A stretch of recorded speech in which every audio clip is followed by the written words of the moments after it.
You could stand for a while.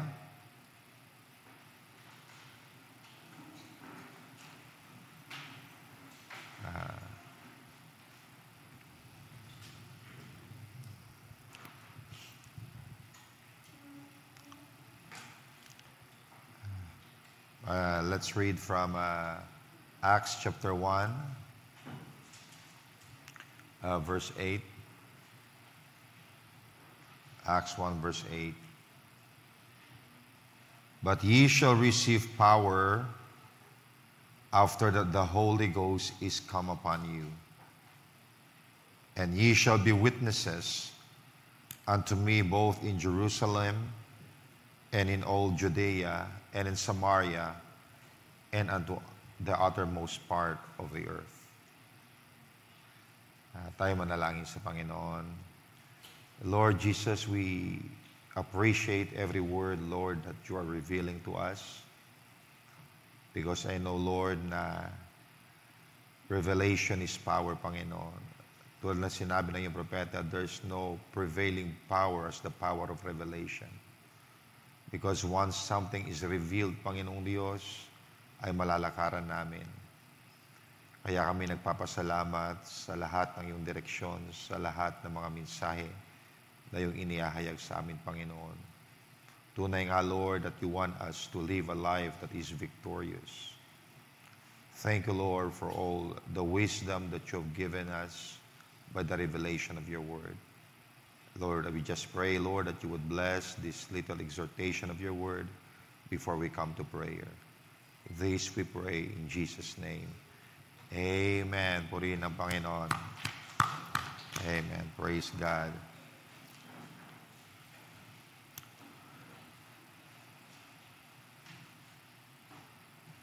Si Brother Branham nangaral ng message, Witnesses. And he used this text na aking binasa sa inyo ngayon. But I will entitle my subject, Be a Witness. Be a witness. Ang sabi dito sa Acts 1:8, but ye shall receive power after that the Holy Ghost is come upon you. So when the Holy Ghost, if you have received the Holy Ghost, do you believe that you have the power? Pagkat sabi niya, ye shall receive power after the Holy Ghost is come upon you. Okay? At hindi ka lang binigyan ng power ng Panginoon, He has given you authority to use that power. At sabi dito, and ye shall be witnesses unto me in Jerusalem and in all Judea and in Samaria and unto the uttermost part of the earth. I'd like to focus on that. Sabi dito, and ye shall be witnesses. Now, the word witness can sound intimidating, but Jesus isn't calling us to be lawyers or debaters. He is calling us to be witnesses. Anong ibig sabihin ng witnesses? That means, okay, we share what we know and live what we believe. Ayan ang witness. So kung ano mga bagay na inihahayag ng Panginoon sa atin, ibinabahagi natin sa iba, at hindi lang yon ay ibinubuhay natin yung mga bagay na inihayag ng Panginoon sa atin. Now, we know a witness knows the truth. Kasi hindi ka pwede maging witness kung hindi mo alam yung pangyayari o yung bagay. So when we say a witness, you must know the truth. Because you can't testify about something that you haven't experienced. Diba? Pero kung isang bagay ay na-experience mo, you could testify about it. You could be sure of what you're saying. Why? Because it is something that you know and it is something that you experience. So makikita natin that a witness speaks boldly. Now, tingnan nyo si Peter, ano? Si Peter, he denied Jesus 3 times. Pero when he received the Holy Ghost, okay, he went from denial to declaration because he received the power because of the Spirit of God that indwelt in him.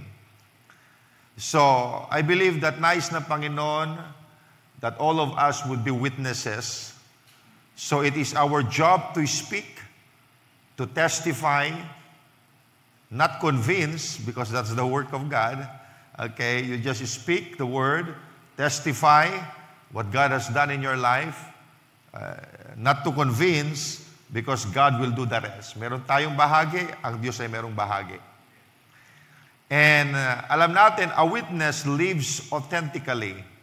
Hindi natin pwedeng sabihin that we are witnesses of this truth pagkatapos hindi nakikita sa buhay natin. If we are living a life that is like of the world, then we could not be a true witness. Tandaan natin, your life is your loudest sermon. Kaya nga sabi ng prophet, hindi kinakailangan maging mangaral lahat. Ibuhay mo lamang yung iyong naririnig. Amen. That's already a sermon. So a life is your loudest sermon. So let your character, decision, and love point to Jesus. Now, we're not empowered just to feel spiritual, but to be a witness. Now, a witness tells what they have seen and experienced. Diba? Ayan ang witness. Sasabihin mo yung bagay na nakita mo, bagay na na-experience mo, and Jesus is calling us to tell His story through our story. Amen. Pagkat kung meron kang experience sa Panginoon, you will be a true witness. And being a witness is not just about evangelism, it's about living a life that testifies to Jesus. Ayan ang klase na nais ng Panginoon. Now, ito yung naisip ko na ibahagi sa inyo kasi I'd like, alam ko na nanalangin tayo, may mga bagay tayong pinananalangin, mga mahal natin sa buhay, pero I want to balance things sa bagay na ginagawa natin. Now, una, I'd like to read here a story dito sa Acts chapter 10. I know we are all familiar with this. This is about Cornelius the centurion. Dito sa Acts chapter 10 verse 1, sabi dito, there was a certain man in Caesarea called Cornelius, a centurion of the band called the Italian band. At sa verse 2, dinescribe kung anong klaseng tao ito. A devout man, and one that feared God with all his house, which gave much alms to the people, matulungin siya, and prayed to God always. So ito ay prayerful person, devout man, okay, matulungin. At sabi dito sa verse 3, he saw in a vision evidently about the 9th hour of the day, an angel of God coming in to him and saying unto him, Cornelius. And when he looked on him, he was afraid and said, what is it, Lord? And he said unto him, thy prayers and thine alms are come up for a memorial before God. Amen. So, na-realize ni Cornelius because he's a prayerful man na hindi pala sayang yung kanyang mga panalangin pagkat yung kanyang panalangin umaabot sa Diyos, narinig ng Panginoon. Hindi lang yun, pati yung kanyang mga mabubuting gawa, it's a memorial. Nakita lahat ng Panginoon yun. Now, and Lord, in verse 5, the angel was giving him instruction. And now send men to Joppa and call for one Simon, whose name is Peter. He lodged with one Simon, a tanner, whose house is to be by the seaside, and he shall tell thee what thou oughtest to do. So you could see the angel was instructing Cornelius, okay, na magpadala ng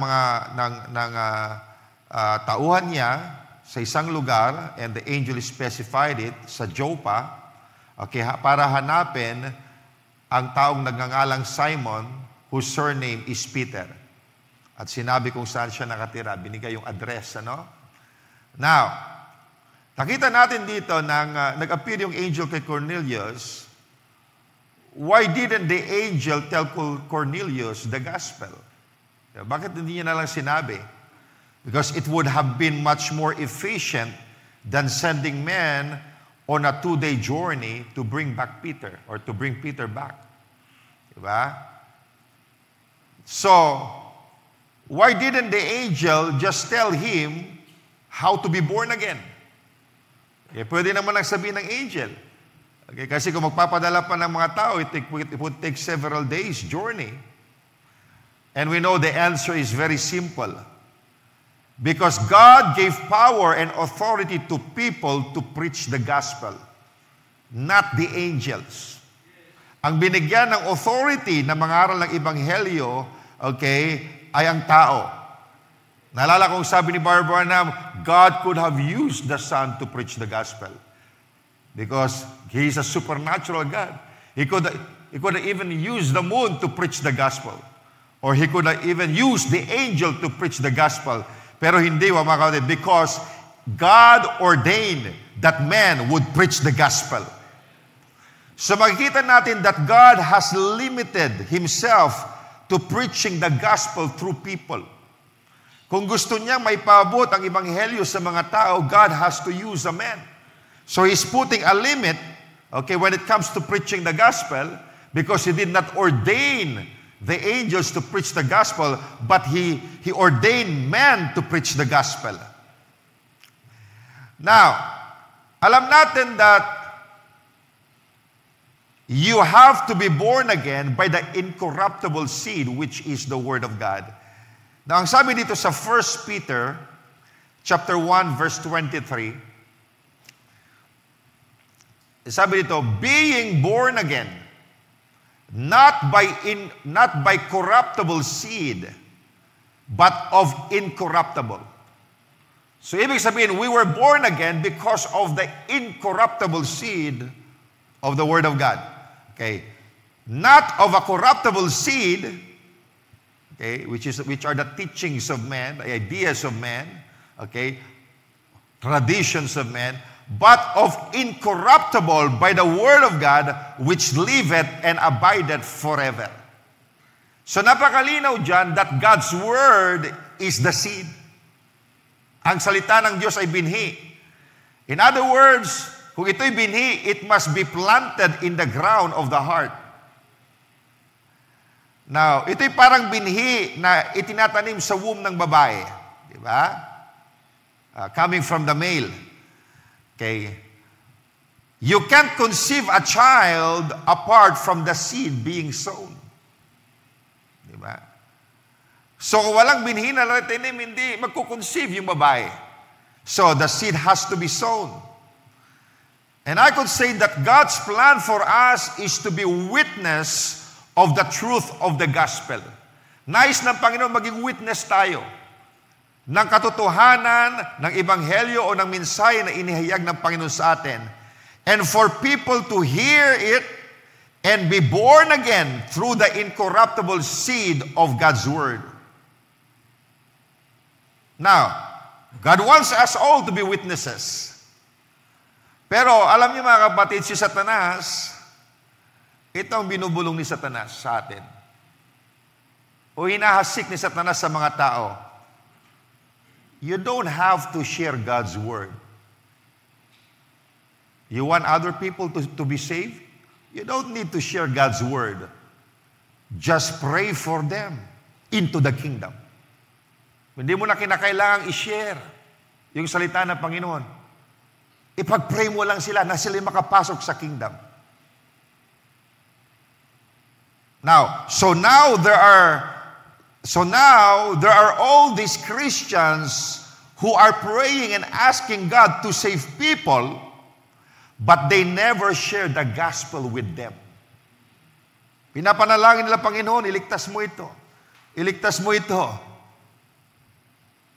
Because of that thing na inimplant ng kaaway, hindi mo na kinakailangan i-share, manalangin ka, ipanalangin mo lamang sila. So, nananalangin siya, save people, Lord, save my family or something like that. Amen. And they don't share the gospel with them. They want, for example, their family to be saved, and they're praying for their family to be saved, but they don't even share the gospel to their family. Now, but God wants us to be a witness. You must get out of your prayer closet and sow the seed of God's Word. God wants us to be witness of God's truth. Ang sabi sa Romans 10:17, so then faith cometh by hearing, and hearing by the word of God. Now, you can't be born again without faith, and faith comes through hearing the seed of God's word. Tama ba mga kapatid? Why? Because we are being born again by the incorruptible seed, which is the word of God. So many Christians are praying for people to be born again, but they're not praying about the planting of the seed. Diba? Pinagpipray nila, sana yung mga anak ko ma-born again, or sana yung magulang ko ma-born again. Pero hindi nila pinagpipray na sila ay mataniman ng salita. They're not praying for someone to come across their path and preach the gospel to these people. Basta pinapanalangin nila maligtas, pero hindi nila pinapanalangin, sana merong manggagawa na magbahagi ng salita ng Panginoon sa kanila. Mga kapatid, prayer can never make a person born again. What can make a person born again is the Word of God. Kinakailangan maitanim ang salita ng Panginoon sa kanila. Amen. Kinakailangan may pangaral, kinakailangan may bahagi. Kasi kahit ikaw'y nananalangin, kung hindi na ibabahagi ang salita ng Panginoon sa kanila, amen, they will never be born again. It takes the incorruptible seed to be sown in their heart for them to be born again. Now, so, nananalangin sila. I want my children to be saved. I want my parents to be saved. I want this person to be saved. But they aren't asking the Holy Spirit to bring back to their memories the words of God that has been spoken to them. Marami yung pinagpipray mo na iligtas ng Panginoon, nakarinig na rin ng salita. You could also pray that God will bring back to remembrance yung mga salitang naitanim na sa kanila. So they're just thinking that they can pray somebody into the kingdom. Enough na yun. Basta pinagpray ko na that they could come into the kingdom. Now you need to remember that God has given us responsibility to be a witness of the truth of the gospel. Nananalangin din tayo, pero hindi ibig sabihin, tatanggalin na natin yung ating responsibilidad na maibahagi yung salita ng Diyos sa ibang tao. Now you may have been praying for someone for many years, but you're frustrated and wondering, why isn't God saving this person? Matagal ko na pinapanalangin yung kaligtasan, pero para bagang hindi nililigtas ng Panginoon yung taong ito. Now, it may be because you aren't praying right.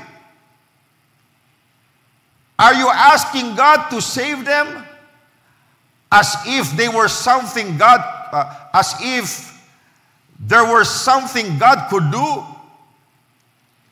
Mga kapatid, God, or I could say, God has already done His part to provide salvation through His death, burial, and resurrection. Yung bahagi ng Panginoon to provide salvation for mankind ay ginawa na ng Panginoon through the death and burial and resurrection of Jesus Christ, and the Lord has ordained us to be a witness. And He called people also to preach the gospel. So if the person you are praying for, if that person hasn't received salvation, it's either because they aren't hearing the gospel, or they aren't hearing the true gospel, or they're choosing to reject it. Dalawang bagay.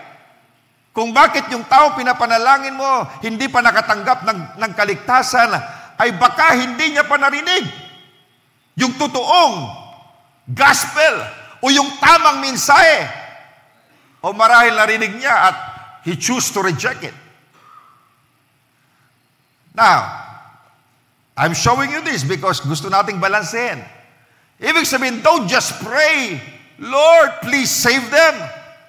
You've got to think of ways of how God's word would be planted in their hearts. So wag ka lang manalangin, Panginoon, iligtas mo sila. Hindi. Mag-isip ka ng paraan kung paano maitanim yung salita ng Diyos sa kanilang puso. Because it takes the incorruptible Word of God, amen, for a person to be born again. Diba? Parang sinasabi kanina ni Sister Femia. Okay. Binabahagi yung salita sa iyong mga anak. That's a witness. Hindi mo lang pinigpray yung mga anak mo, mga kapatid, na iligtas ng Diyos. Then, you don't even have a desire to share the gospel. Gusto mo, pinapanalangin mo na ilang taon yung mga magulang mo maligtas, pero hindi mo man lang binabahagian ng salita ng Panginoon. You are not a witness. Do you see that? Now, paano sila maliligtas kung hindi mo ibabahagi yung salita ng Panginoon, di ba? Or, hindi mo man lang sila ma-invite sa church.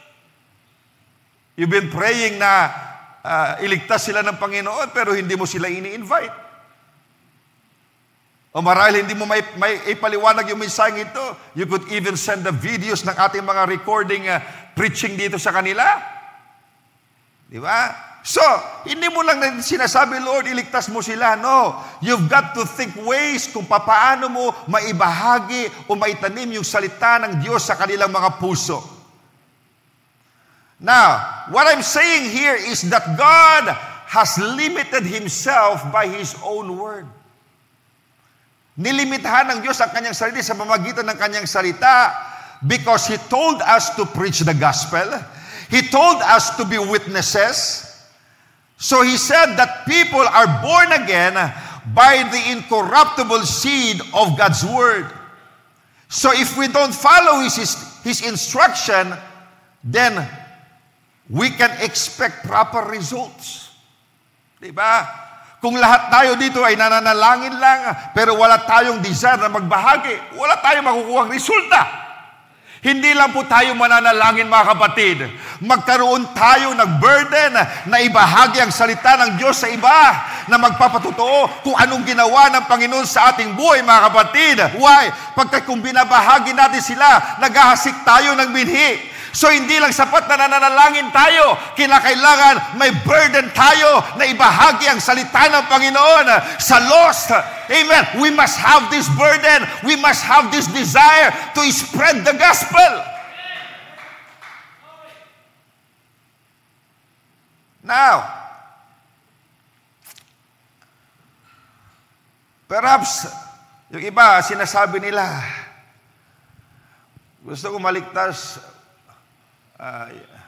yung mga taong ito, pinag-pray ko na sila. Pero hindi ko sila kakausapin.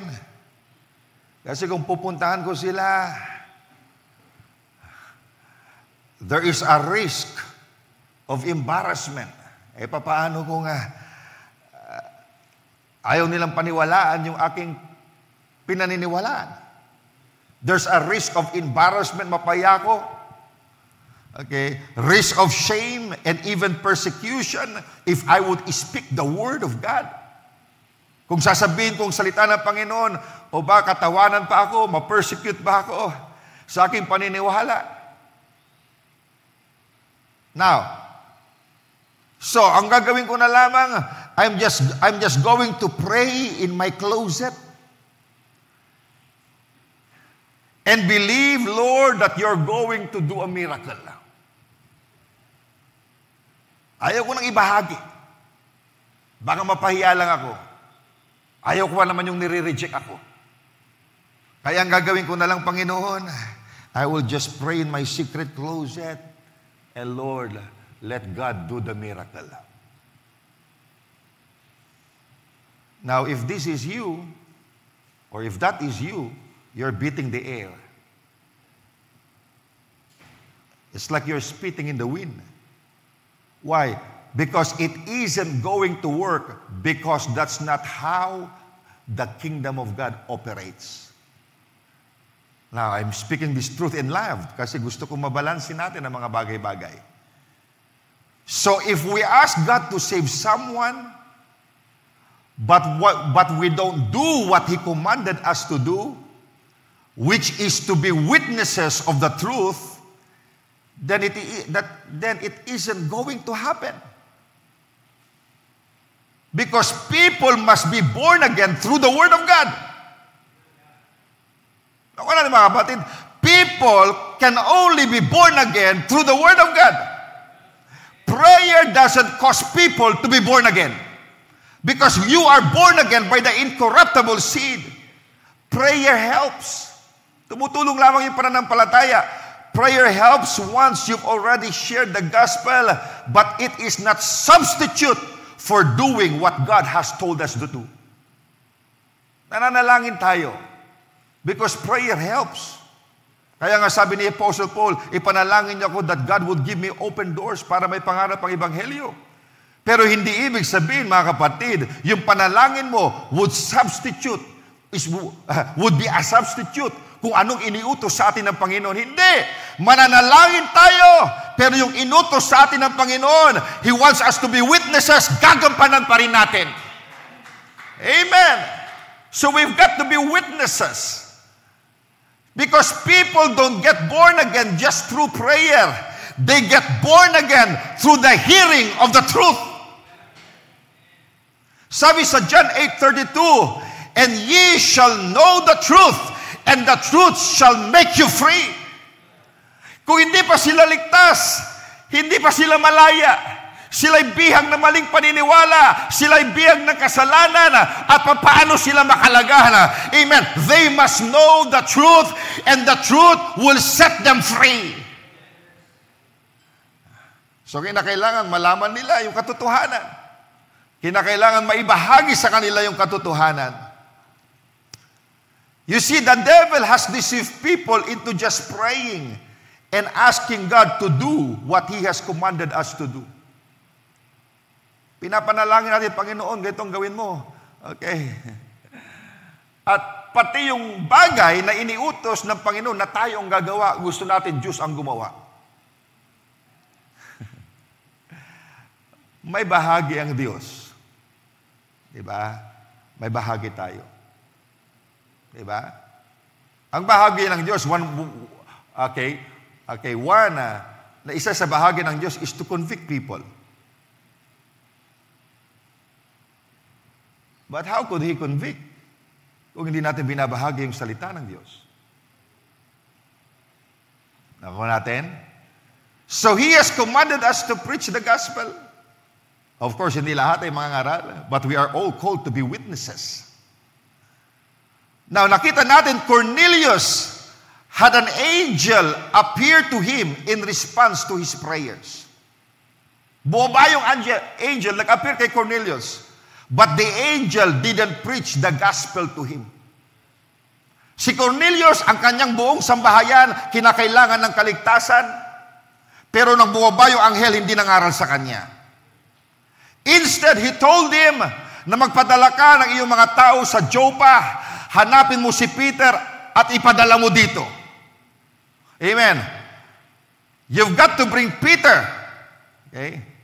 So he told him to send men to Joppa to bring Peter back to tell them how to be born again. Pagkat hindi yung anghel ang mangangaral for them to teach them how to be born again, si Pedro, amen, ay kunin nyo, ipadala siyang mangangaral, amen, para kayo ma-born again. Ibig sabihin, angels don't have the authority to preach the gospel. God didn't commit that to them. It's our responsibility. Nakuha natin mga kapatid. Anong suggestion, ano yung command ng angel kay Cornelius? Amen. Kailangan itong kaligtasan ng kanyang sambahayan. Amen. Amen. Ipatawag mo yung mga ngaral, dalhin mo sa sambayanan mo, at siya mga ngaral, maliligtas yung iyong sambahayan. Why? Because faith cometh by hearing, hearing by the word of God. Kung gusto mo baligtas ang iyong sambahayan, kausapin mo yung mga anak mo. Gusto mo, daling ko si pastor ilang mga ngaral dito, mag-conduct tayo ng Bible study dito. Amen. Ipatawag mo si Peter. Amen. Si Cornelius nananalangin lang. Amen. Hindi niya alam ang kanyang gagawin, pero bumaba yung angel. Why? Amen. Paano maliligtas yung bahay ni Cornelius kung walang mga ngaral? Kinakailangan merong maghasik ng salita ng Panginoon. Amen! Kung minsan para tayo si Cornelius na nanalangin lang, hindi natin alam ang gagawin natin. Pero ini-instruct tayo ngayon ng Panginoon, ngayong gabi mga kapatid. Amen! Gusto mo maligtas, kinakailangan makarinig sila ng salita ng Panginoon.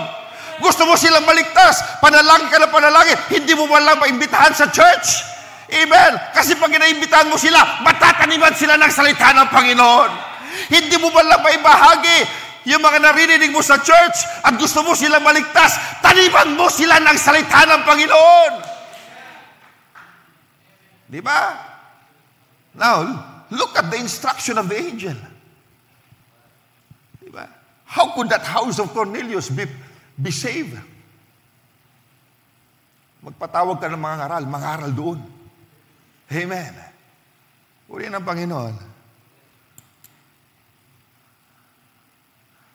Parang yung sina Brother Emer, Sister Malu, gusto nila maligtas yung kanilang mga mahal sa buhay sa binalunan. Anong ginawa nila? Hindi lang nag-pray. Amen. Ginadar nila yung mga mahal nila sa buhay. Mag-conduct tayo ng Bible study dito sa lugar na ito. Why? Kasi kung prayer lang, hindi mabuburnagin yung tao. Kinakailangan mahasikan ng salita. Tama ba? Amen. Pagkat ang magbo-born again sa atin, yung incorruptible seed, mga kapatid, paano kayo na-born again? Pagkat narinig yung ebanghelyo. Amen. Yung salita ng Diyos ang nagbago sa inyo. Yung salita ng Diyos ang nagligtas sa inyo. Paano sila maliligtas kung walang mga ngaral? Paano nila malalaman kung walang magbabahagi? At God wants us to be witnesses. Huwag nating ikahiya yung ating paniniwala. Nasa trabaho man kayo, nasa eskwelahan kayo, mga kapatid. Huwag lang kayo manalangin. Have a burden to share the gospel. Hindi taon ka na nananalangin, pero hindi mo man lang may bahagi. Yung tao na pinapanalangin mo maligtas, every week nakakasama mo, hindi mo man lang sinishiran. Ibig sabihin, amen, pinapanalangin mo sa Panginoon, pati yung trabaho mo, gusto mong gawin ng Diyos. Bakit hindi na lang ginawa ng Panginoon ay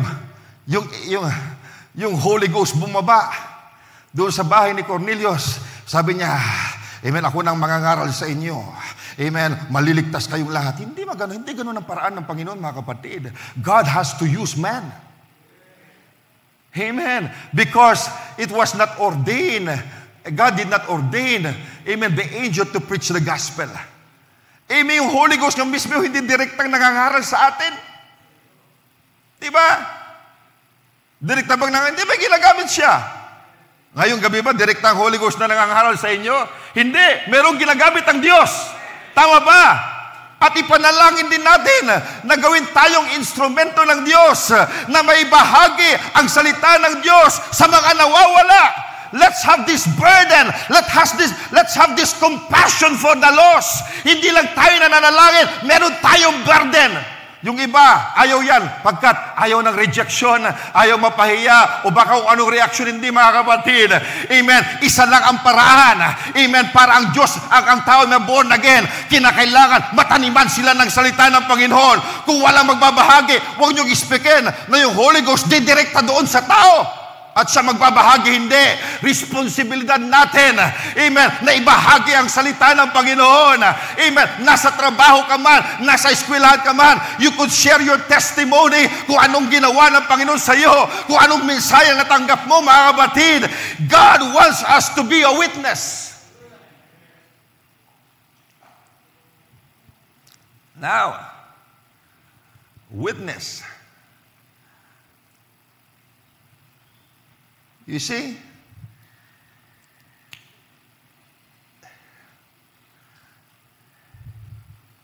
Panginoon, iligtas mo itong taong ito. Anong gusto mo pagligtas ng Panginoon? Bababa yung Holy Ghost mo mag-preach sa Kanya, magbahagi sa Kanya ng end-time message? O pwede mong umpisahan? Hindi gagawin ng Panginoon yun. That is out of His program. The program of God is for us to be witnesses. And the program of God is this gospel would be preached by men. Hindi supernatural na may bababa at mga ngaral. Sa palagay niyo, yung angel na bumaba kay Cornelius, he doesn't know how could a man be born again. Alam niya. Pero God has given that authority to preach the gospel sa mga tao. Hindi sa kanya. Di ba? So, anong klaseng prayer mo? Gusto mo milagro? Habang natutulog yung pinapanalangin mo iligtas ng Diyos, biglang mayroong bababang Holy Ghost. Sabi niya, verily, I say unto you, you must be born again. Itong gagawin mo. Hindi. Amen. Pinatawag si Pedro. Pinasundo si Pedro. At nang nangaral si Pedro, bumaba yung Holy Ghost. Amen. Na-convict sila mga kapatid at sila'y nagpabautismo. Ganyan ang pamamaraan ng Panginoon mga kapatid. Hallelujah. Amen. May the Lord make us instrument para may bahagi ang salita ng Panginoon. Na hindi lang tayo nananalangin dito, pero meron tayong passion sa ating puso na ibahagi na hindi natin kinahihiyang mensaheng ito. Amen. Sa trabaho mo man o sa office mate mo man. Amen. Kung sino mang makilala mo mga kapatid, hindi ka nahihiya. Amen. Na ibahagi ang salita ng Panginoon because God wants us to be a witness. Now, that's our responsibility. Huwag natin ipasa sa Panginoon yung bagay na inuutos siya sa atin na tayong gagawa. So nakita natin that the strength of the church, one real strength of the church is in the preaching of the gospel. Ang sabi sa 1 Corinthians 1, verse 21, anong sabi dito? For after that, in the wisdom of God, the world by wisdom knew not God. Anong sabi dyan? It pleased God by the foolishness of preaching to save them that believe. How would God save them? He would use the foolishness of preaching. Para sa mga tao, parang foolish yan, ano? Nakaupo ka, makikinig ka, may tao nagsasalita, pagkatapos maliligtas ka. Why? Because that is God's, amen, that is how God set His kingdom to operate. Amen. He chose men to preach the gospel. Paano kayo naligtas? Merong nagbahagi sa inyo. Narinig niyo ang pangangaral ng Ebanghelyo. Maliligtas ba kayo? Walang nagbahagi sa inyo. Diba? You can't be born again without the hearing of the word. You can't be born again without the hearing of the word. As believers today, let's properly emphasize His word. Let's boldly share the truth with everyone we can. Let's be faithful, consistent, and powerful witness of our Lord Jesus Christ. Ayan ang nais ng Panginoon sa atin. So how do we pray for the lost then? Now you can pray, you could say, you can pray according to Romans 10:17 and say, Father, your word says that faith cometh by hearing, hearing by your word. So I am praying that your word will come across their path. Ikaw ang gumawa, Panginoon, ng paraan. Ito'y pinapanalangin ko. Hindi siya maliligtas hanggat hindi dumating yung salita. So I pray, Lord, that the word of God will come across their path. Then nagsabi sa Matthew 9:38, pray ye therefore that the Lord of the harvest, that He will send forth laborers into His harvest. Manalangin kayo. Na paano maliligtas? Yung dapat iligtas. Manalangin kayo that He will send forth laborers. Anong gagawin ng mga laborers na yon? Ipapangaral yung salita ng Panginoon. Pagkat hindi sila maliligtas kung hindi sila pangangaralan. So sabi doon, you pray. Pray ye therefore the Lord of the harvest that He will send forth laborers into the harvest. Diba? So matapos yung panalangin, Panginoon, I'm praying that the word will come across their path. Anong susunod mo panalangin? Then you pray, Lord, I ask that you would send laborers across their path. Magpadala ka ng mga laborers na makakapagbahagi ng salita ng Diyos sa kanila. And I believe that someone is coming to them to share the Word of God. Kung sila man ay nasa bar, Panginoon, amen, let a preacher walk in that place and preach the gospel to them. Amen. Kung marami sila nanonood sa Facebook or sa YouTube, Panginoon, dalangin ko mga Panginoon that they come across, amen, to the one of the preaching of your servant. Marami nanonood sila ng YouTube, Panginoon, pero panalangin ko, Panginoon, habang nagbabrowse sila, amen, mapuntahan nila ang pangangaral ng iyong mga lingkod. Why? Because the seed must be planted. Mga batid. Oh, Panginoon, habang sila'y nagmamaneho, kung tinorn on nila yung radio, amen, the radio would be on, at mapunta sila doon sa, ang tawag doon? Sa frequency na kung saan meron nangangaral ng good news. Father, I ask you to send laborers across their path at their job. Mga kapatid, kung walang laborers, nandun pa rin sila, hindi sila maha-harvest. Ibig sabihin, hindi sila madadala sa mensahe. Kahit anong panalangin mo, kung walang laborers na mag-aabot sa kanila, wala. Amen. Kinakailangan merong laborers, mga kapatid. Hallelujah. Amen. Because a man could only be born again by the incorruptible seed of God. Mga kapatid, what we have in this church is an incorruptible seed of God. Kinakailangan magkaroon lamang ng mga access at mapakinggan nila. Dahil kung kanilang mapakinggan, faith cometh by hearing, and hearing by the word of God.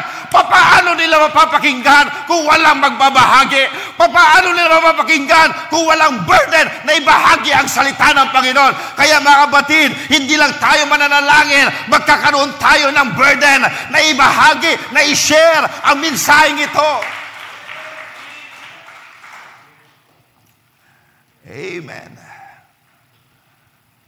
You say, you tell the Father, I ask thee, Lord, that thou would send laborers across their path.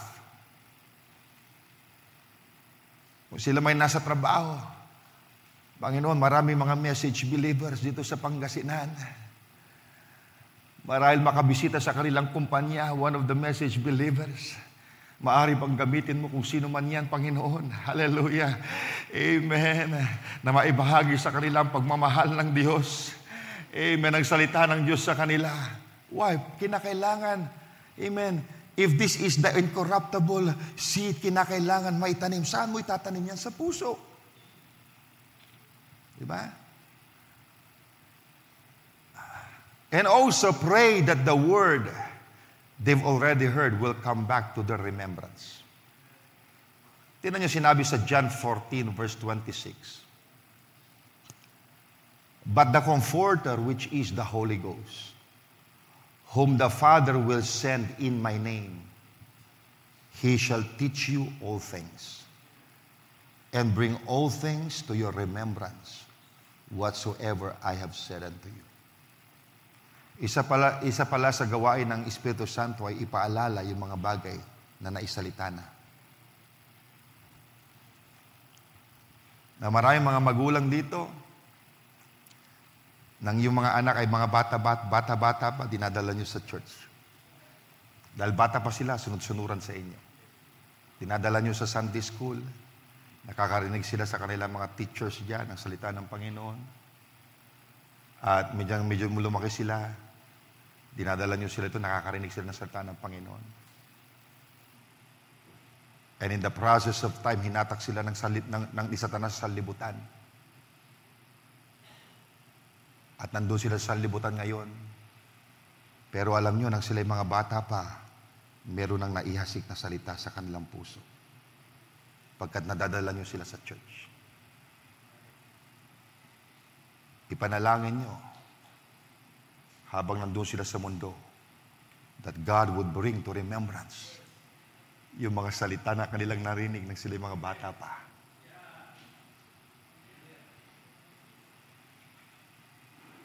Marahil nandun sila, but the Holy Spirit would bring that back to remembrance. Maalala nila. Ma-realize nila na kailangan nila ang Panginoon. Na walang kapayapaan sa sanlibutan, walang tunay na kasiyahan, walang tunay na kapayapaan, ma-achieve mo na lahat pero meron pa rin kulang. At naalala nila yung mga tinuro ng kanilang Sunday school teacher. Unang bata sila, pinapopo sila ng kanilang mga magulang dyan sa church. Nakikinig sila sa pangaral ni pastor. Meron silang mga naalala. Amen. You pray that God will bring those things to remembrance. Maalala nila. Amen. At ano pa? And if you have opportunity to share it, ibahagi nyo. And you have to present the truth with love. And then stand against the devil. Why? Pagkat alam natin, kaya nandun sila because the devil has blinded them. Then you would intercede for them through prayers. That God will break the hold of the devil against their life. Nakuha natin mga kapatid. And ye shall be witnesses. Now, bakit ko dinaanan ito mga kapatid? Because gusto ko lang mabalanse yung mga bagay-bagay. Diba? Hindi yung nananalangin tayo para sa kaligtasan ng mga tao, pero wala naman tayong burden na i-share to be a witness. Let us be witnesses. Diba? Diba? Gusto mong maligtas yung mga anak mo, ibinabahagi mo ba ang salita ng Panginoon, ang kabutihan ng Diyos, ang iyang ginagawa sa buhay mo?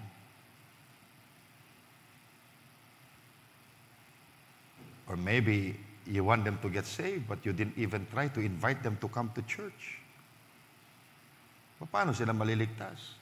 They couldn't be saved without hearing the word. Faith cometh by hearing. They could only be born again by the incorruptible seed. Diba? Unawa natin. Kaya Sister Amelita nandyan. When I baptized her, then nagkaroon siya ng burden. Umiiyak siya. She was telling her testimony sa akin. Sabi niya, Pastor, yung nasumpungan ko ay gusto kong masumpungan din ang aking mga anak. Nagkaroon siya ng burden. And I see the love of the mother sa kanyang mga anak. Na hindi lamang niya sarilihin yung kanya natanggap. Makilala rin ang kanyang mga anak. Kaya after I baptize her, sabi ko sa kanya, sige sis, let me check my schedule. Okay, pwede ako ng Wednesday. Tanungin mo yung mga anak mo kung gusto nila akong mag-Bible study sa bahay. Then kung pumayag sila, umpisan natin. Why? Kasi that's the only way for them to be born again. Makarinig sila nagsalita. Diba? Ngayon, kinausap niya yung kanyang mga anak, pumayag. Nagkaroon ng access. Why? Because I believe, mga kapatid, if you want people to be saved, you've got to do something na magkaroon ng access yung word. Maibahagi. Of course, hindi niya kayang ibahagi. Kaya magtatawag siya ng someone na pwede magbahagi. Diba? Why? Amen. Because faith cometh by hearing, hearing by the word of God. At kung minsan tayo,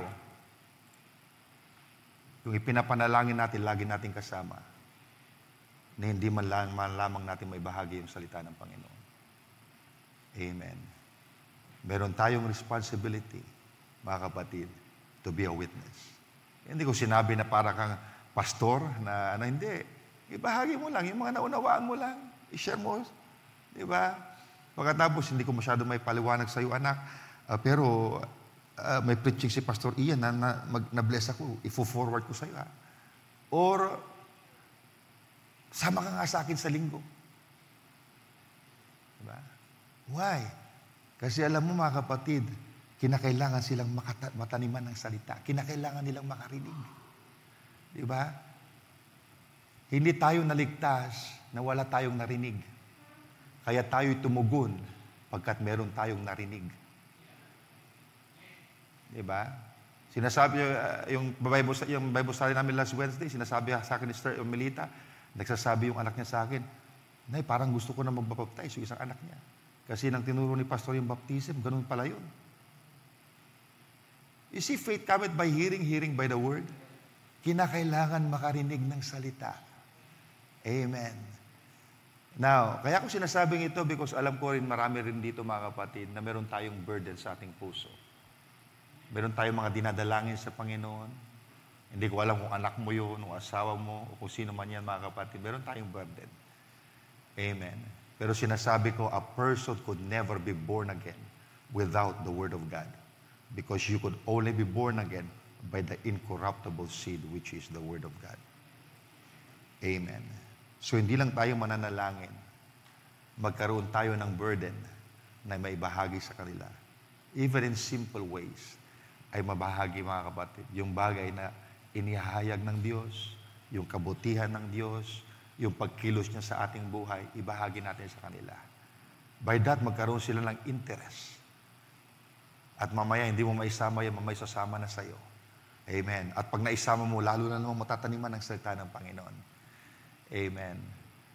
Kaya, God wants us to be witnesses. Amen. That is just a simple message. Pero, I know that it would help you balance. Alam nyo kasi pag ako'y namimili ng ituturo ko, hindi lang yung parang magkaroon kayo ng information. I'm also thinking yung mga bagay na pwede nating i-apply sa ating buhay. Because I know every day we are facing battles. May yung mga bagay na yan mga kapatid. And I want us to be victorious. Amen. And I want our prayers to be effective. We want our prayers to be effective. Amen. Let's not only pray for the salvation of those we love. Let us not only pray for the lost, but we must also have a burden to share to them. Amen. I believe this is the will of God. Amen. Huwag natin ipasa lahat sa Panginoon. Pinrovide na ng Panginoon ang way of salvation. Namatay na siya. Huwag naman yung bahagi natin, papasa pa natin sa Kanya. Hindi bababa yung Holy Ghost na direct na mangangaral doon sa pinagpipray nyo. Hindi mga kapatid. Kung merong bibig ang Diyos ngayon, tayo ang bibig ng Diyos. Amen. Kung merong magbabahagi, tayo magbabahagi. Because how could you be a witness if you don't know the truth? Alam natin ang katotohanan, and we could be witness. Amen. And may the Lord use us to be a witness. At isa sa ating ipanalangin, that God would give us passion in our souls. Amen. To share the good news. Amen. To share the good news. You pray God that God will give you boldness to share. Amen. Kaya kumisan, alam nyo, I know human nature, kumisan ang isa sa naghihinder, hindi natin may bahagi. Pag nagpipray lang, hindi natin masyaran. Natatakot tayo sa reaction. Ayaw natin napipersecute. Diba? Pero mga kapatid, huwag nating ikahiya ang salita ng Panginoon. I am not ashamed of the gospel, for this is the power of God unto salvation. Amen. Ibahagi natin. Kung sino mang maabot natin, ibahagi natin. Kung ngayon nagpapasalamat sa Panginoon kasi kapag ako'y nangangaral dito sa lugar na ito, hindi lang kayo napapangaralan. Because we have a live streaming. Marami mga naabot na ibang tao kahit sa ibang lugar. Diba? I thank God for this technology. Ginagamit din ng Panginoon. Amen. May mga nabaptisan din tayo because of just the live streaming. Amen. Why? Paano sila nag-respond? Meron silang narinig na salita. Paano magre-respond yung mga tao kung wala silang maririnig? And may God use us as an instrument. Huwag niyong isipin yung Holy Ghost didirect ang mga ngaral sa tao. God can use us as an instrument. Purihin ng Panginoon. Palakpakan natin ang Diyos. So tayo po'y tatayo. Amen. And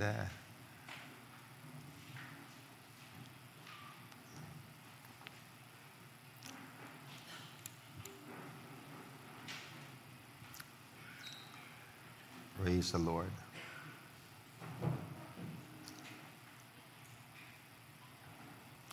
Bago tayo umawit, why don't we bow our heads for a while and pray? Panginoong Diyos,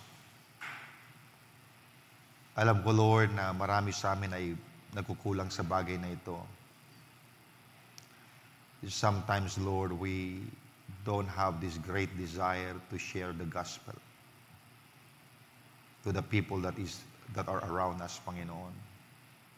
But you want us to be witnesses.